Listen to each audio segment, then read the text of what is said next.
Hi, James from engVid. This movie seems like it will be good. I'm hoping it'll be good. Now, I'm going to teach you something today. Well, not really on seam. I'm going to teach you modals, but I have my own special way of teaching it. You see, to me, modals bring everything together. And by doing that, they allow us to talk about possibilities. So what I'm going to do is start in a really weird way and talk about a word that I'm not going to talk about, and then come right back full circle to seam.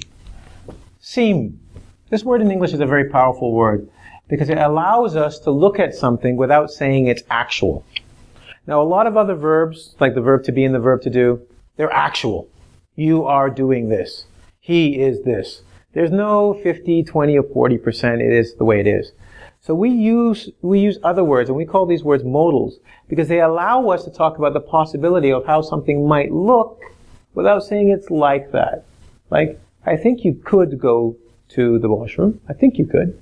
It's possible, but it's not a guarantee. So in this way, we want to use modals. And today, I'm going to talk about modals. Now, my method on seam, see, I talked about look like. And when something looks like something, it not necessarily is that way. So we use modals so we can talk about how things seem or could be without saying they actually are. That's a good introduction because you're going, okay, I get it. Okay, we're talking about possibility, how it might be or how it seems possible. But what is this word? Showed you a newspaper. A newspaper has a seam, right? This line here that keeps things together. My clothing has a seam. They sew, and it keeps parts of it together. Even better, Batman! Okay, sorry. You didn't see it? Slow motion. Batman! Special effects. There's really big budget here. Really big. Okay? On my jeans, don't look at my bum. There's a seam, a line. Oh, right here. Okay, now, you're going to have to look at my bum, but don't. There's a line where the pants come together. That's a seam. They sew. Because of this, my pants are together and I can wear them. So we use a seam to hold things together. On this cup, for instance, there will be a seam. It holds the cup together or you can't use it. Modals help us because it puts English together in situations that are not 100% yes or no. It is hot, it is not hot. It could be hot, it may be hot, it might be hot. It ties together the rest of English, which is not guaranteed or black or white. I did one lesson before, and it was E for seam. So seam has different aspects, or the different powers of modals, what modals can do. The last lesson I did was express pan, and we talked about possibility, ability, right, and necessity. So these are three of the things. There are even more. Go check it out. It'll explain. And it'll even give another explanation for seam a little longer. This time, I want to talk about the A in seam, how else modals keep things together. We use modals to ask questions. We use them to ask questions. Now, I'm going to make a joke and say, we use modals to ask for a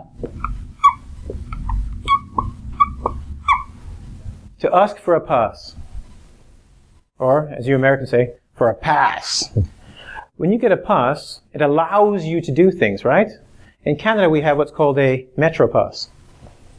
I'll show it to you because you'll never be able to use it. There, quick. Now, don't counterfeit it in Taiwan. There again.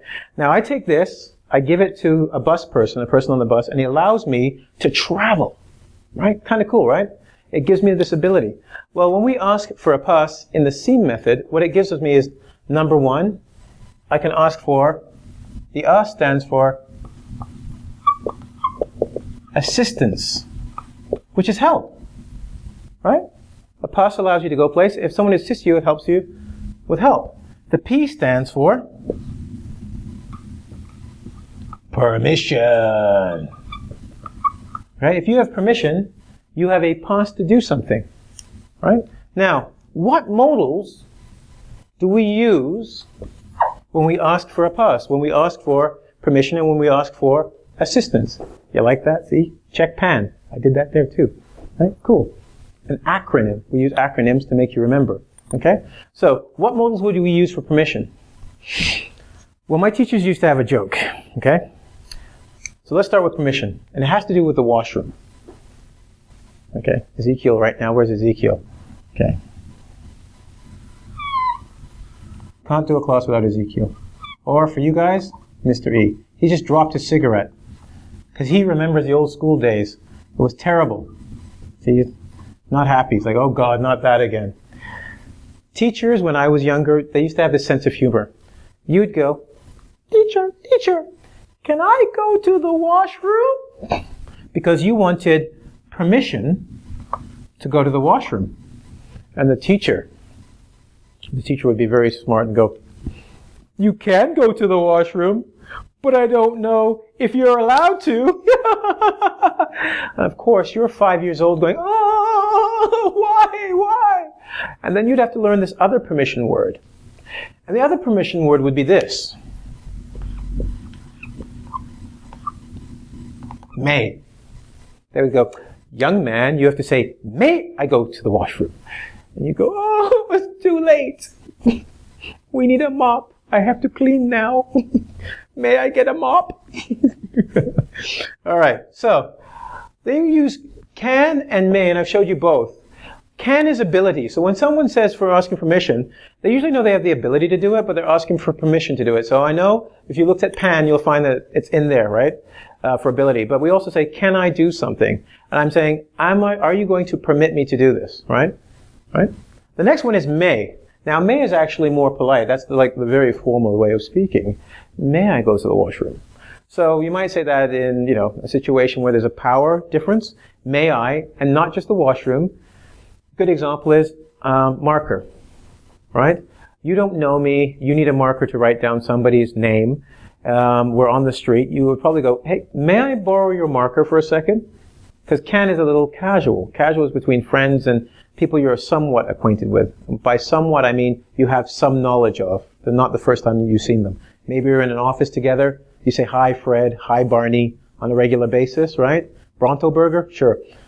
Anyway, but you're not buddies. Buddies means friends, right? You don't go out all the time. So then you say, hey, can I borrow that for a second? But with your boss, you might say, may I borrow your phone? Very big power disparity, which means difference. Big difference. Okay? So we say can or may. Another one which is good is this one. Could. Okay? Could. Could, similar to can, because could means possible. So already you're admitting by asking permission. Remember, permission is because you don't know if you can, so you need permission to do it. Could is possible. Is it possible I can do this? See? Is it possible I can do this? I will have the ability to do this. Nice, right? Now, 3 different modals. They're not the same strength. If you were paying attention, I said may is stronger than can. Well, it goes may, could. So literally, may, could, can. And it comes down to the basic meanings of the modals.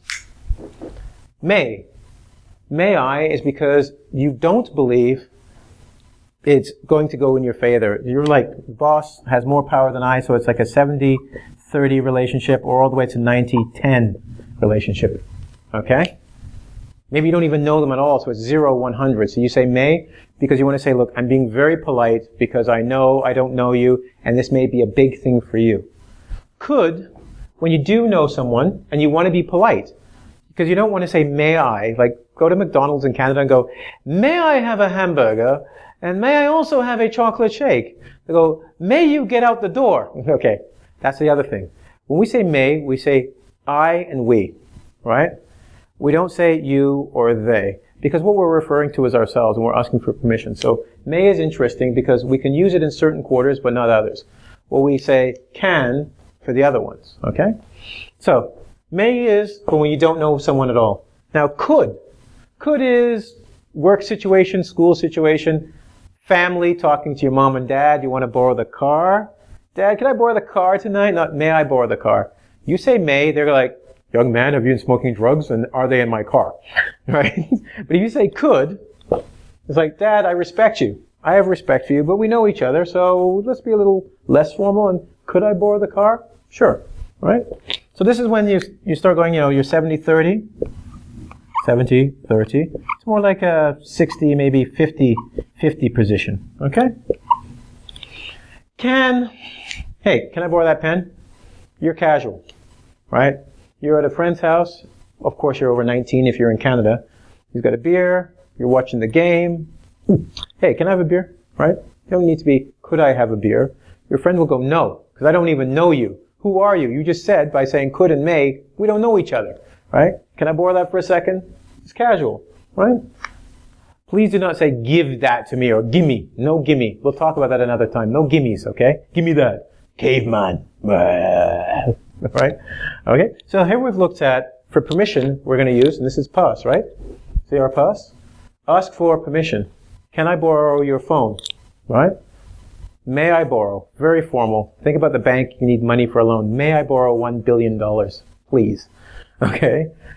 Can I borrow your phone? Or could I, on the street, could I borrow your cell phone for a moment? It's an important call. Right? Better than saying, can I? Okay? So, we've done the permission part. Well, let's look at assistance. What does assistance mean? Well, you need somebody to assist you. That's the verb. That means somebody to help, right? Remember? Ask for help. This is ask for permission, ask for help. I'm good at this contraction thing, all right? So, what words would you ask for help? Well, imagine,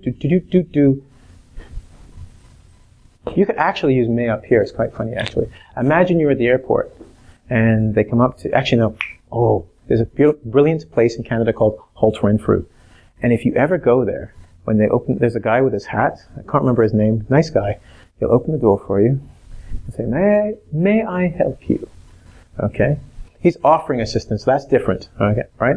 But assistance is being good. You could say, can you help me? Now remember what I said. You can't say may you. Right? So this one doesn't exist, but we can repeat this one up here. Can someone help me? Can I get some help? Right? Now that's basic, it seems natural, but what happens if we want to be a little bit more polite?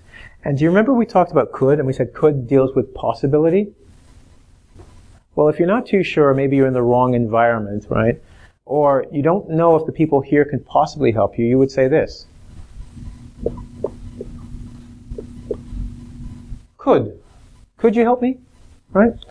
Maybe you're in an environment where you know they have to. You're at, what's that place called again? They have official greeters. Sorry, Ezekiel, what? Thanks. See, he said, I can help you with that, right? Yeah, I have the ability to help you with that. See, he's giving me some assistance. I go, great, thanks. Right? Walmart, they have official greeters, right? Right? You know there that they have to help you. Can you help me? Dude, I get paid $7 an hour. I have to. What do you want? Okay? They have to help you. You say, can you help me? They have to. Could you help me in a place where maybe it's not their department or job and you know that? I say, could you help me? I know this isn't your job, but could you come over here and give me a hand? Here's a funny one. Would. Excuse me, would? Would you be able to help me with something? Well, what does would mean? Would, in English, is for imaginary. You imagine something. I would do this if I was able to, right? So we looked at may. We said very formal. Would. Would you be able to give me a hand tomorrow night? And why would you say this? You're probably in a situation where, like may, they don't have to do anything for you. Boss, would you be able to let me get next Tuesday off? You could say, could you let me have next Tuesday, or can, but you would say would, because it's possible, remember? Would is imaginary, right? Like, it's possible they could say no. So we're changing may to would when we're asking for assistance. It's another way of asking for assistance, like, would you be able to help me with this, right? Cool, you like that? I like it too. All right, so it's a short lesson today, right? It's a very short lesson. We're almost out of time here. But when we're looking for seem, okay? When we're looking at seem, we've done E, so go look for E, lesson E. This is we're using modals to ask for a pass. Remember what a pass does? It allows you to go places. Now, I might need help, and that will help me do more, right? Can, could, would. And I might ask for permission, because I need permission before I can move forward. And I go can, may, or could. And I gave you examples. Try and remember them, yeah? When you go back, there'll be a quiz. Yeah, grammar and that, right? So, you know what? I need to give you a pass to a higher education. So, if you don't mind, right? Can I help you learn more English? I would like to, right? I would like to assist you. So I'm going to send you to www.ing, as in English, vid, as in video.com, where you have my permission to get all the assistance necessary to learn modals, time clauses, and whatnot in grammar, and some vocabulary. Brilliant vocabulary pyramid you can learn from, okay? Have a great day and see you soon. engVid.